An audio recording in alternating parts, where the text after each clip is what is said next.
the Clarion broadcast. We are your hosts, Olivia and Zoe. This week marks the first week of the last quarter of the year. Last Monday, March 30th, marked the last 60 days before the seniors' last day. And the last day is not far after for everyone else. Due to PPS budgeting issues, the end of the year calendar has been adjusted. The last day is now June 5th. In addition, there will be 4 furlough days in May and June, which will be no school for students and no work for teachers. And as usual, math tutoring will be in the library. The sophomore class will be hosting a Spring Makers Market on April 24th from 4:30 to 7:15 in the cafeteria. That's all for this week. Now on to spring sports. Welcome back to your weekly spring sports update. We are your hosts, Sam. and Clyde. This week, we're in the middle of spring sports. Let's get to the games of the week.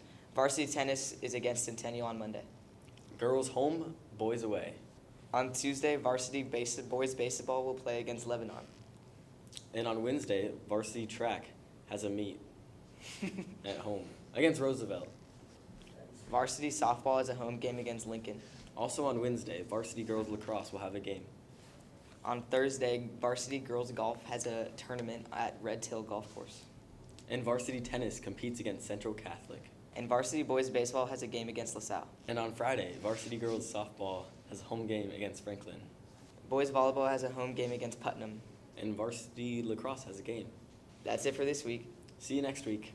Seniors, you're almost done. Let's hear about the 60-day rule. Wanted to remind everybody of the 60-day rule. If you are found to be in violation of the district alcohol and drug policy or any violation resulting in 3 or more days of suspension or more serious disciplinary action means that you won't be able to walk at graduation. So be smart. Senior Satsuna started, so let's go over some rules. Failure to meet these rules will result in serious punishment.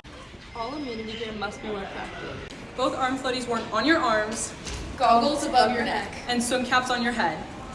Citizens are CHS grounds include the school block Inside the teacher's parking lot. and on the sports fields, At their work. on their rec or club sport. do not enter a person's home without permission from a resident. no water guns on school grounds, The punishment will be suspension and no walking at graduation. Don't eliminate someone May 1st, the day of prom, or an hour before or after a person's IB test. Make sure to watch out for purge days. purge days are every Tuesday. There'll be no immunity and locations will be on.